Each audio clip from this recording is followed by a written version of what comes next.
Hello, fight fans. Seattle Mike of MMA with Friends here. Everybody, please hit that like button if you like fighting, boxing, MMA, anything to do with man-on-man, woman-on-woman violence. And don't forget to ring that bell so you're notified whenever I drop a new video or go live like this Saturday for UFC 247, where John Jones will defend his light heavyweight championship against Dominic Reyes.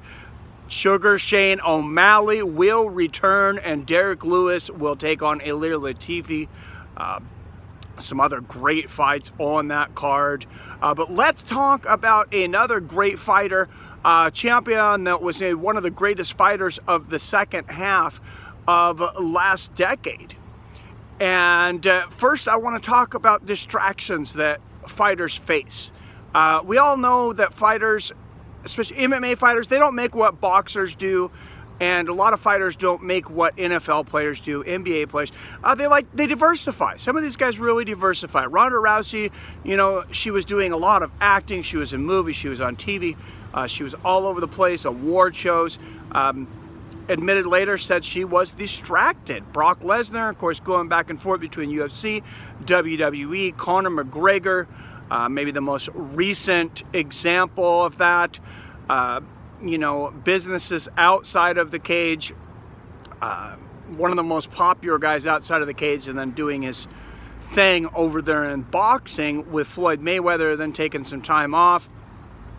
Well, one of the greatest fighters, I think, of the last half of last decade is taking a little time off.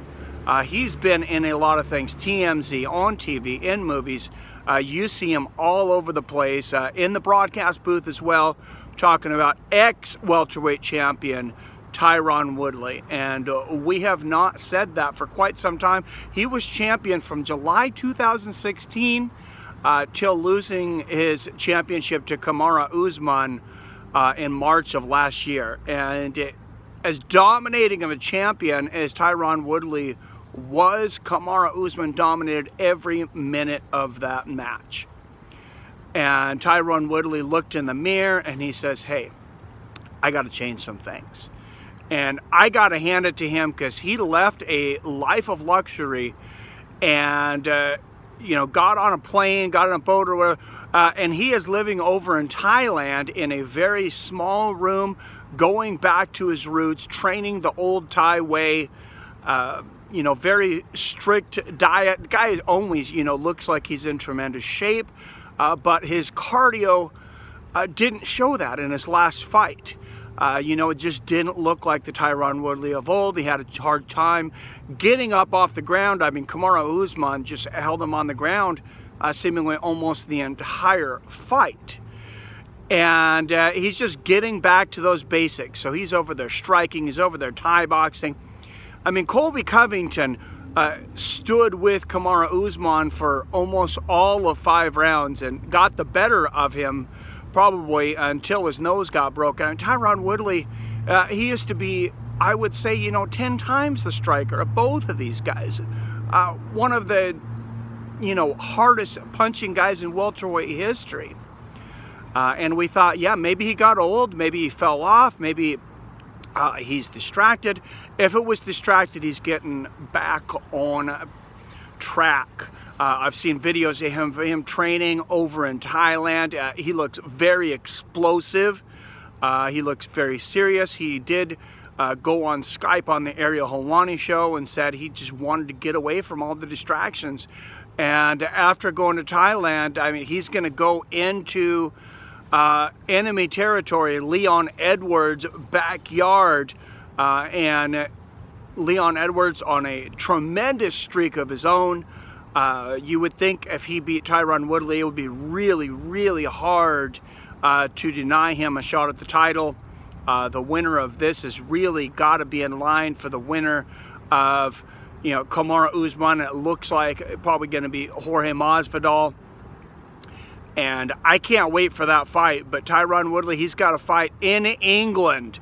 That is going to be no easy task. We've seen Michael Bisping, how well he fought in England over the year, and some of these fighters. And some of them, were said to get some some questionable decisions or favorable decisions, the English refs, and you had some controversies over there, not only on the scorecards, but with, a lot of people thought Anderson Silva knocked Michael Bisping out, walks off, and it appeared to me like they allowed Michael Bisping to recover after getting knocked out. Bisping comes back, wins a decision. So Tyron Woodley, you almost feel like he really needs the finish or a really, really dominating performance against Leon Edwards in England. So I got to hand it to Tyron Woodley, not just for going back to Thailand, going back to the basics and just, pushing all the distractions out of the way, but then to go into England, a guy that, Max Holloway, when he lost his championship, everybody's like, Max, automatic rematch.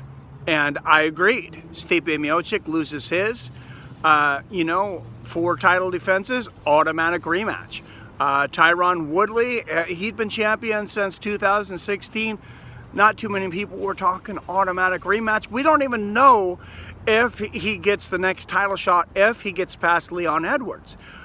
He said this week on the Ariel Helwani show that he is not guaranteed a title shot even if he gets past Leon Edwards. So that seems really crazy to me, but I love seeing his training. Go online. There's training out there. There's plenty of videos of him training out there, so I won't steal from his videos and his views.